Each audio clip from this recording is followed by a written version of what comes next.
Bonjour, bienvenue dans ce nouvel épisode d'Extrait Audio. En 1984, comme décrit dans le livre, trois régimes totalitaires aux idéologies semblables se livrent entre eux pour le contrôle d'une autre partie du monde, le quart-monde. Une société où la liberté d'expression n'existe pas, et toutes les pensées sont contrôlées grâce à l'interprétation française de Christian Gonon, laissez-vous happer par l'univers inquiétant et passionnant de Big Brother. Est-ce qu'on peut comparer à notre époque actuelle avec le monopole des Big Tech? N'oubliez pas, l'audiobook est offert juste en suivant les étapes dans le tuto dans la suite de la vidéo.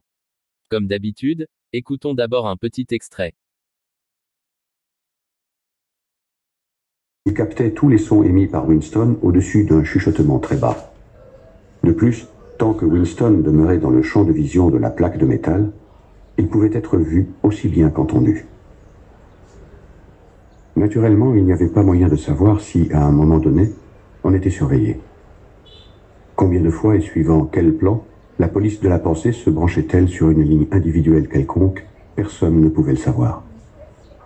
On pouvait même imaginer qu'elle surveillait tout le monde, constamment. Mais de toute façon, elle pouvait mettre une prise sur votre ligne chaque fois qu'elle le désirait.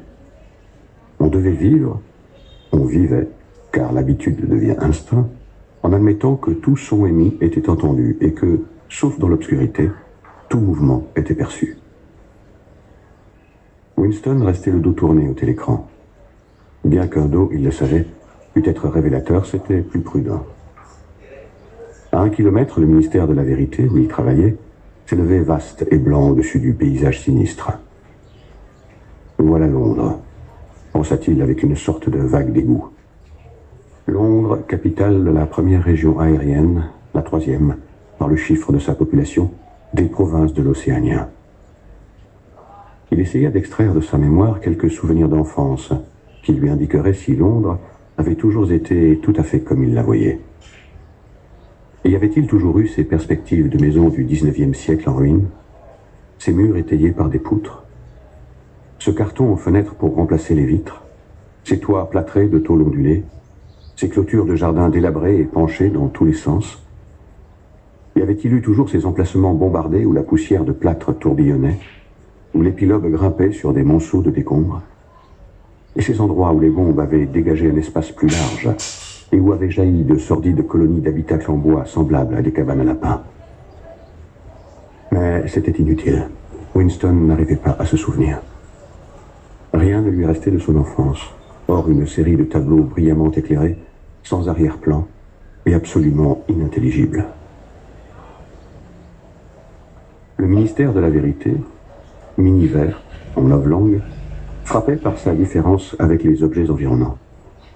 C'était une gigantesque construction pyramidale de béton d'un blanc éclatant. Elle étageait ses terrasses jusqu'à 300 mètres de hauteur. De son poste d'observation, Winston pouvait encore déchiffrer sur la façade l'inscription artistique des 3 slogans du parti. La guerre, c'est la paix. La liberté, c'est l'esclavage. L'ignorance, c'est la force.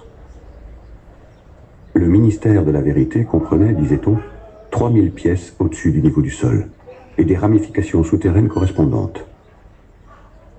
Disséminées dans Londres, il n'y avait que 3 autres constructions d'apparence et de dimension analogues. Elles écrasaient si complètement l'architecture environnante que, du toit du bloc de la Victoire, on pouvait les voir toutes les 4 simultanément.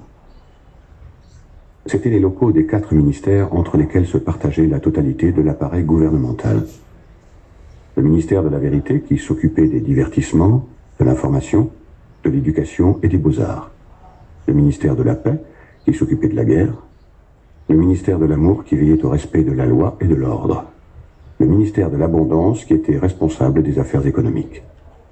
Leur nom en novlangue était Mini-Vert, Mini-Pax, Mini-Amour, Mini-Plein. Le ministère de l'Amour était le seul réellement effrayant.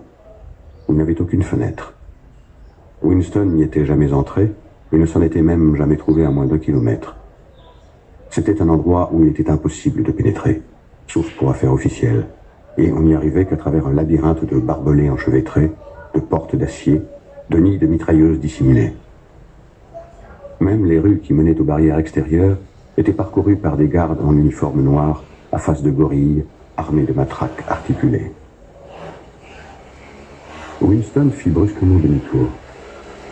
Il avait fixé sur ses traits l'expression de tranquille optimisme qu'il était prudent de montrer quand on était en face du télécran. Il traversa la pièce pour aller à la minuscule cuisine. En laissant le ministère à 7 heures, il avait sacrifié son repas de la cantine. Il n'ignorait pas qu'il n'y avait pas de nourriture à la cuisine, sauf un quignon de pain noirâtre qu'il devait garder pour le petit déjeuner du lendemain. Il prit sur l'étagère une bouteille d'un liquide incolore qui portait une étiquette blanche, où s'inscrivaient clairement les mots « Gin de la victoire ». Le liquide répandait une odeur.